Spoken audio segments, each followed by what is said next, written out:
तेरे जैसे लूजर और स्पाइनलेस आदमी के पास जाना ही नहीं चाहिए था मुझे। मदद मांगनी नहीं चाहिए थी तुझसे। बस प्लीज। आग लगती है ना तुझे जब मैं तुझे लूजर बोलता हूँ और नालायक बोलता हूँ। देख ले तूने क्या किया है। अपना एक बेटा खो दिया है मैंने, इसीलिए आया था तेरे पास, अपने जमीर को मारकर, अपनी सेल्फ रिस्पेक्ट को मारकर तेरे से हेल्प मांगने। बोल लिया जो बोलना है। और मेरी बात सुन, तूने अपने आप को मारा, अपनी सेल्फ रिस्पेक्ट, अपने जमीर को मारा, वो तेरी चॉइस थी, मेरी नहीं। और एक बात समझ ले, अगर तू मेरे पास नहीं आता तो वो तेरी लाइफ की सबसे बड़ी गलती होती। अगर तू मेरे पास नहीं आता तो तू खुद अपनी बेटी की लाइफ को बर्बाद कर देता और वो शायद आज घर नहीं आ पाता। पापा। रौनक, रौनक, रौनक, तू ठीक तो है ना? हाँ। तू बाहर कैसे आया? किसने बाहर निकाला तुझे? बड़े पापा ने। आपने भेजा था ना इनको मेरी मदद के लिए। इन्होंने सिर्फ मेरी बेल नहीं करवाई, पूरा का पूरा केस रफा दफा करवा दिया। पूरा केस एक साथ खत्म, और मेरा नाम किसी पुलिस रिकॉर्ड में भी रहने नहीं दिया। इनफैक्ट उन लोगों ने मुझसे माफी मांगी और मुझे वापस भेज दिया। ये सिर्फ बड़े पापा की वजह से। अरे वो रौनक उस करण का बेटा है, उसका केस मैं वापस क्यों लूं? मेरे साथ धोखा किया है उसने, 3 करोड़ का घोटाला किया है उसने।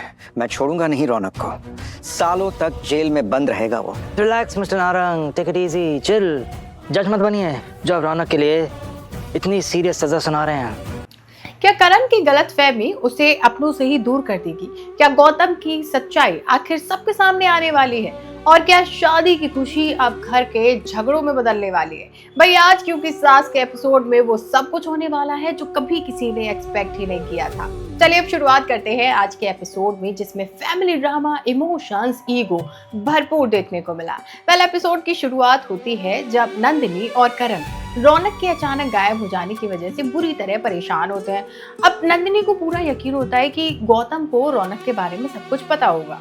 तभी गौतम भी घर पहुंच जाता है, लेकिन उसकी बात सुनकर सब लोग तो शॉक रह जाते हैं, क्योंकि वो कहता है कि रौनक तो उसके साथ था ही नहीं। इतना सुनते ही करण बिना पूरा सच जाने गौतम पर टूट पड़ता है। वो उसे नाकाम इंसान, लूजर, सिर्फ दिखावा करने वाला और जाने क्या क्या कह देता है। अब करण का मानना होता है कि गौतम ने मदद का वादा करके सिर्फ और सिर्फ उनकी उम्मीदों के साथ में खेला है, उनकी फीलिंग्स को हर्ट किया है।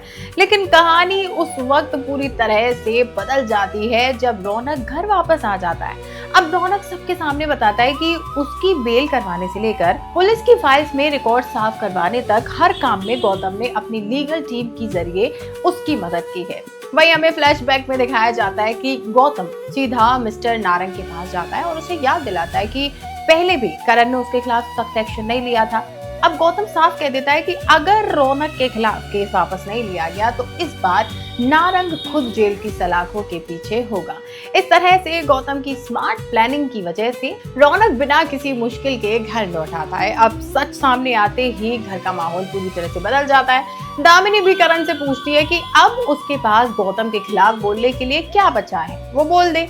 हालांकि नंदिनी दिल से गौतम का शुक्रिया अदा करती है और कहती है कि उसने मुश्किल वक्त में पूरे परिवार का साथ दिया है। लेकिन करण का ईगो अभी भी सेटिस्फाई नहीं होता। वो कह देता है कि गौतम ने ये सब सिर्फ और सिर्फ अपनी फीस के बदले किया है और इसमें एहसान वाली कोई बात ही नहीं है। अब गौतम भी चुप नहीं रहता और उसे समझाता है कि बिना पूरा सच जाने किसी पर भी इल्जाम लगाना पूरी तरह से गलत है। वही अगले दिन शादी की तैयारियों के दौरान एक नया हंगामा खड़ा हो जाता है। करण देखता है कि गौतम ने अपने कुछ दोस्तों को भी शादी में इनवाइट कर लिया और इसके बारे में करण से पूछा भी नहीं है। बस फिर क्या था, दोनों के बीच में एक और तीखी बहस शुरू हो जाती है।